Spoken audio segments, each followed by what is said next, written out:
This is section 7 of the Rime of the Ancient Mariner, and I'd like to start with a quote from Hamlet. When a few decades ago, when I was finishing my undergraduate studies in the 1970s in literature and philosophy, I focused on my final paper on Hamlet, which is one of Shakespeare's, I would consider one of his finest plays and dramas.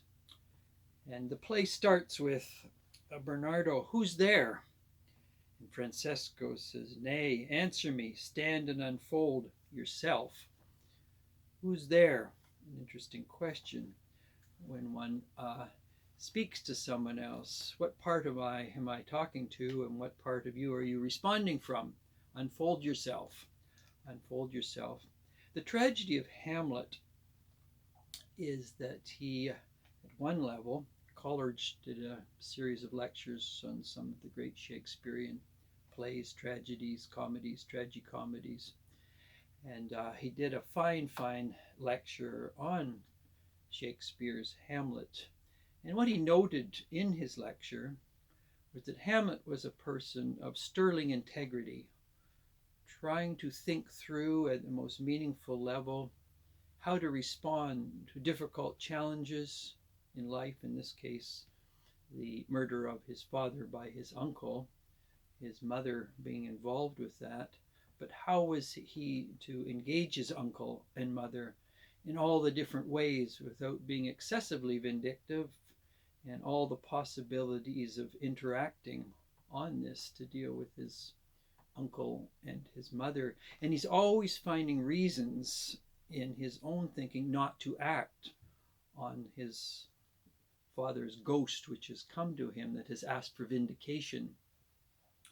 And so the story, or the tragedy of Hamlet, is in fact someone who gets paralyzed by overthinking, and in fact never gets to the point of actually acting. So it's a failure of the will, not a failure of thinking or reflecting on possibilities of what is the appropriate, the discerning, the most meaningful way to make sense of a very difficult situations, and how to vindicate his father's death.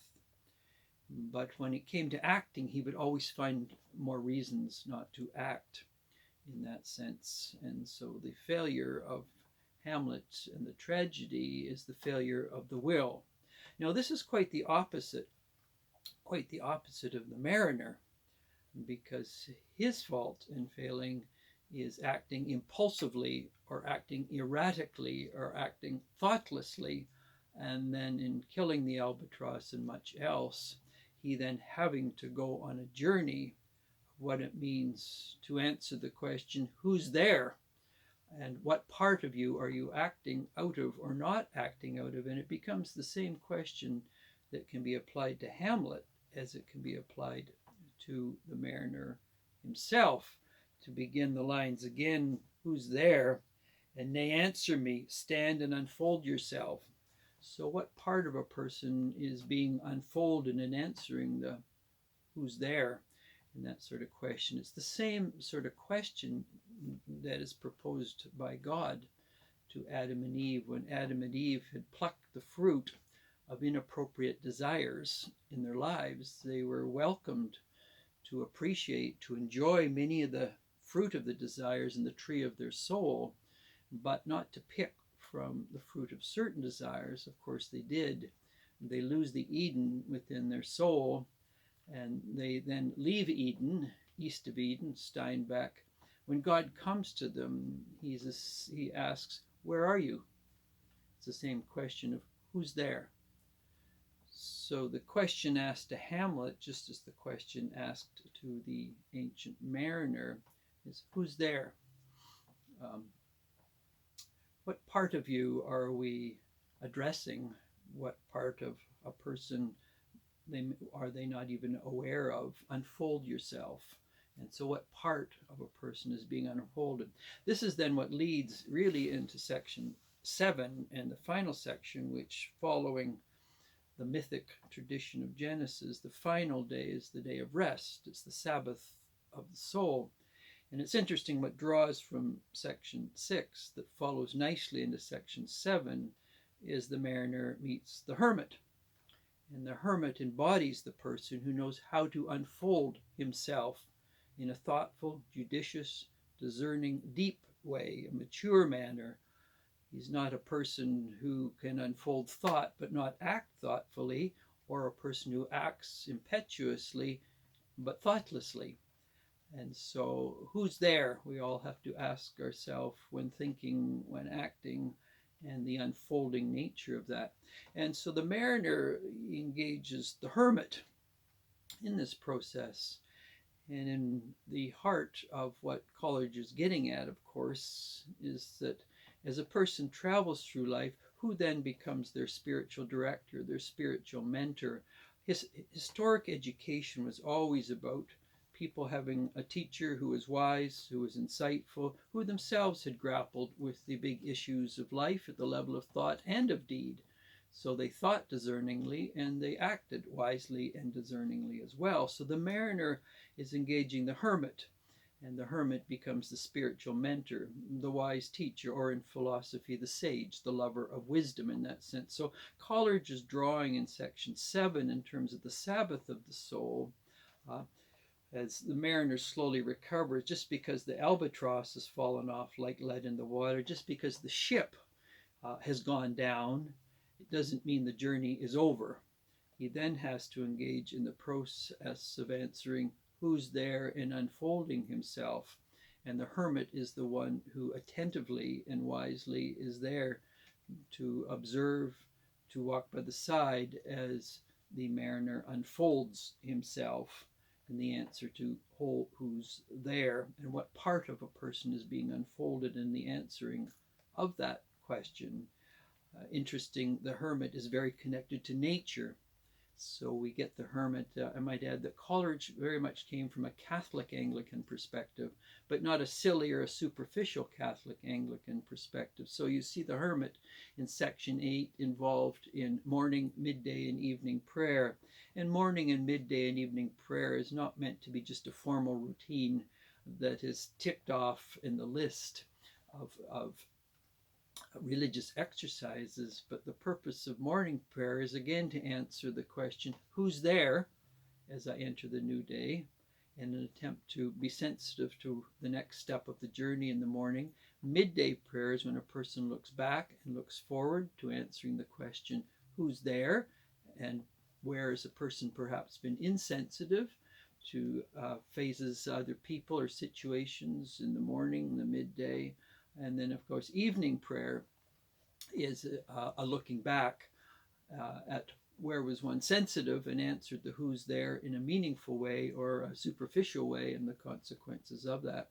The hermit also in morning, midday, and prayer, Coolidge talks about the cushion, but for the hermit, he's very connected to nature itself.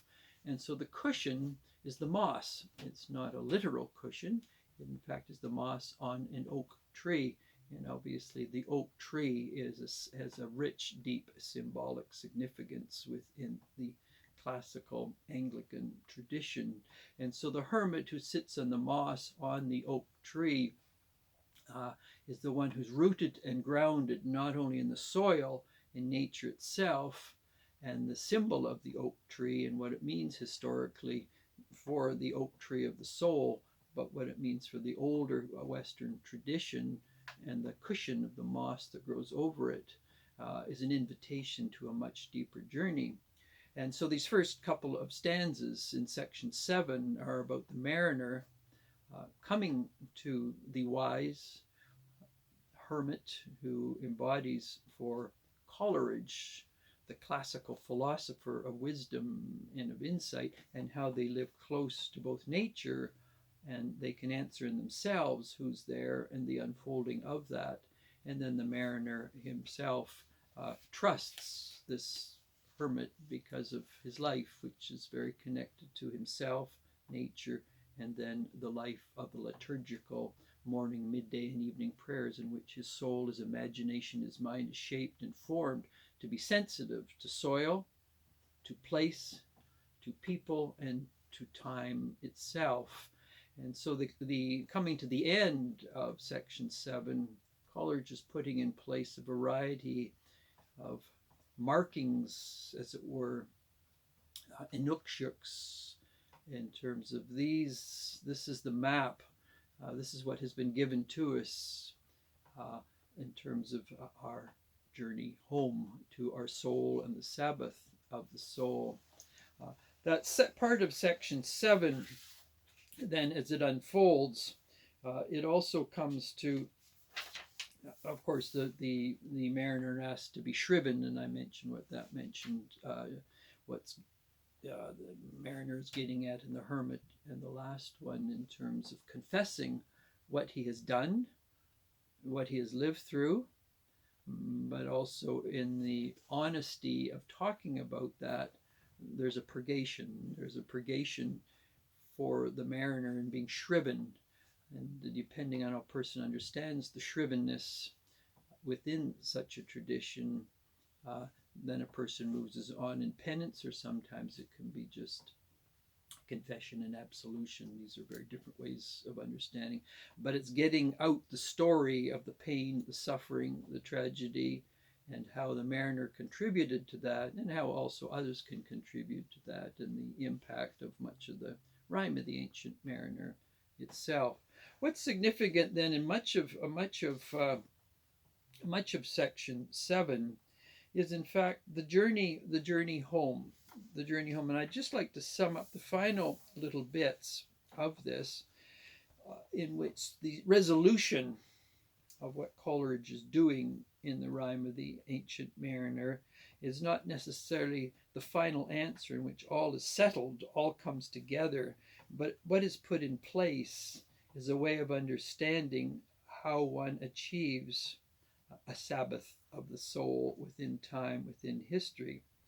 Oh, sweeter than the marriage feast. Remember, section 1 begins with the marriage feast, but an understanding of it that lacked a certain depth of integrity, and the wedding guest himself is being held firm. And of course, the mariner grips him, he holds him, stop, slow down.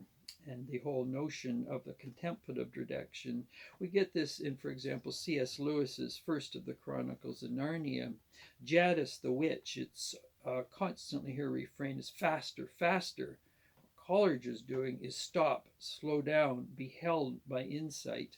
In that sense, be held by wisdom, grow deeper. And of course, that's what morning, midday, and evening prayer is about. That's what about meeting with a spiritual director, or a wise person in terms of philosophical love of wisdom is about.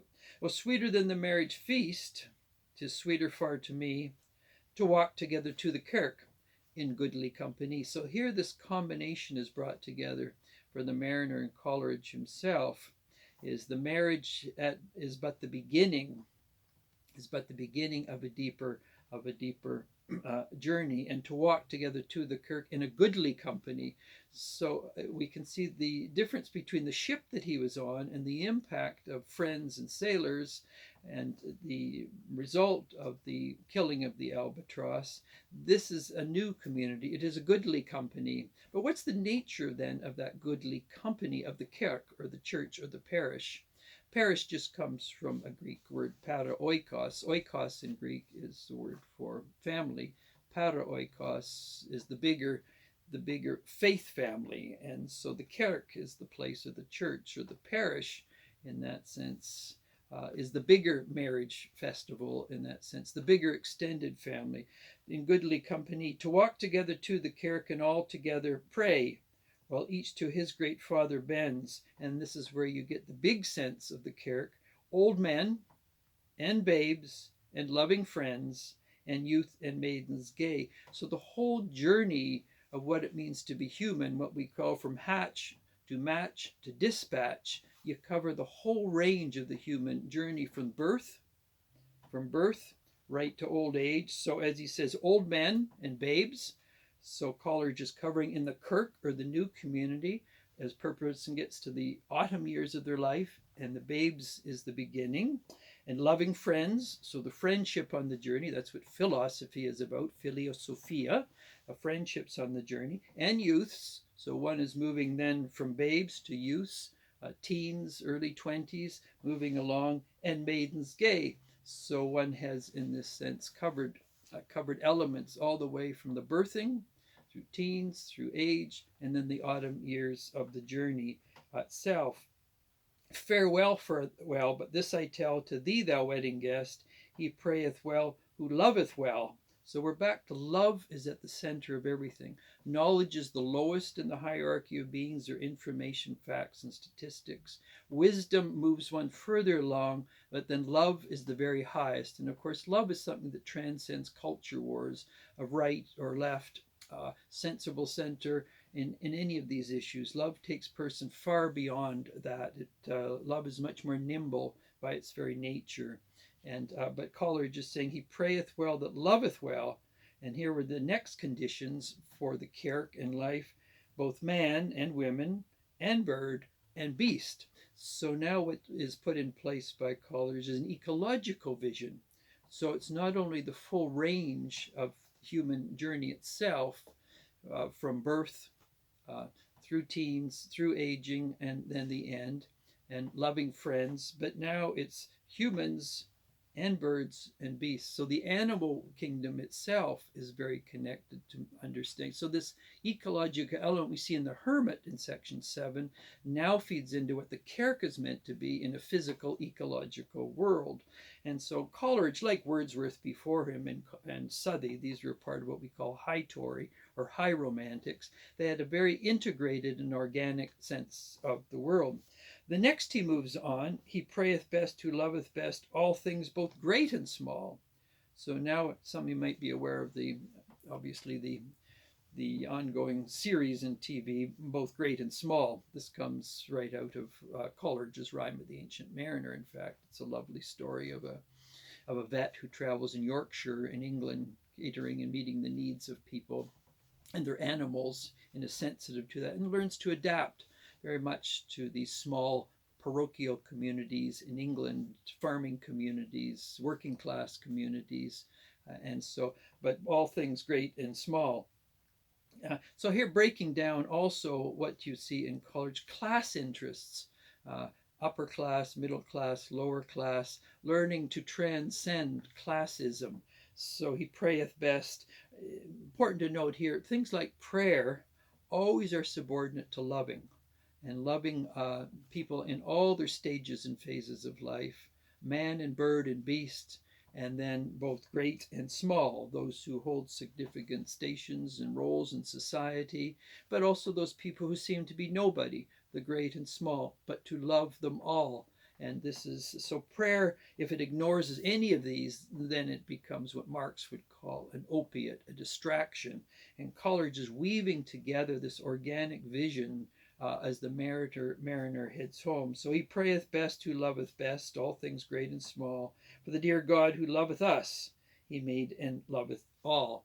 And so the finale in section 7 of the Rime of the Ancient Mariner, it's a very organic vision of what the kirk is about, the kirk in society, the kirk in politics, and love as the final criteria of living meaningfully in a mature and substantive way.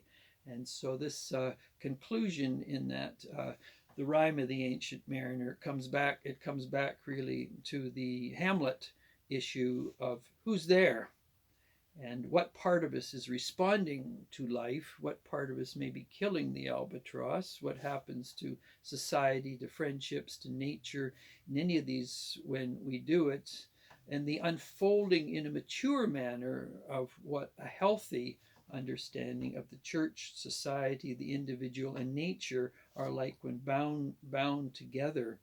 And this is the finale of the Rime of the Ancient Mariner, that, as I mentioned earlier, creates the conditions for the Sabbath of the soul, which is the seventh day of creation itself.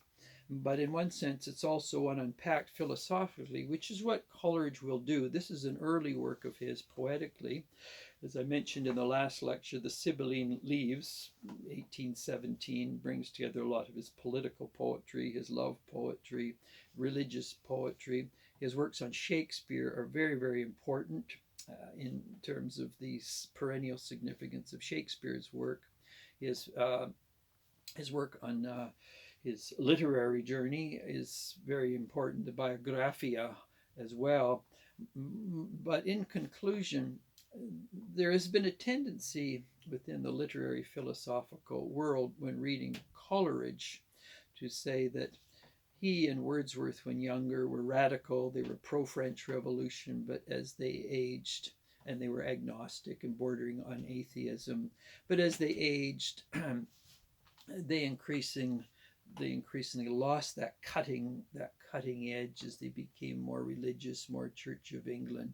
They capitulated to power, and hence they become increasingly irrelevant in terms of serious thinkers. Um, but the Rime of the Ancient Mariner is deeply religious. This is 1798, 1797, it's written. And so the political vision in the Rime of the Ancient Mariner is very much a part, in particularly section 7, that is just a matter of, in fact, Coleridge's unfolding vision as he comes to the end. And as I mentioned last week, just as the mariner holds the wedding guests, so on his tomb in the parish in Highgate in England, he says, "Stop."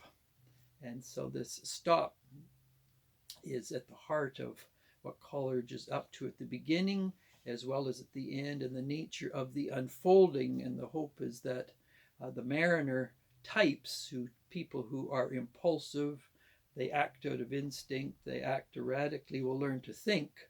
And the Hamlet figures, who are very thoughtful, will learn to act discerningly without the sad end of a Hamlet, his will becomes paralyzed, and then, of course, by the end, he dies. So cracks a noble heart, as is said. And so Rime of the Ancient Mariner, section 7, it synthesizes and brings together what is going to be developed in a far more substantive philosophical way by Coleridge as he ages, an organic vision of the self, society, politics, religion, theology, in his greater works as his journey continues. And he was probably one of the most significant philosophers, certainly of his time, went far deeper philosophically than Wordsworth did. And they had their tensions. And Robert Southey, who was seen as one of the great political philosophers of the three, when one reads his political works, it's even left as a high Tory of Karl Marx, which is fascinating to note when people think of high Toryism or conservatism as being on the right. Anyone who reads Coleridge, Wordsworth, or Southey spent his days in the Lake District. My wife and I have spent some lovely time at Southey's home, Greta Hall. And here's a tradition here that seed is planted in the Rime of the Ancient Mariner, as these men are all young in the 1790s, but is developed, matured, and unfolded, not only as their selves emerges and matures, but in their thoughts, their words, and deeds. And so both in that sense mature beyond Hamlet and the mariner to articulate and embody in their thought, words, and deeds a vision of what classical Catholic Anglicanism is meant to be at a variety of organic and comprehensive levels.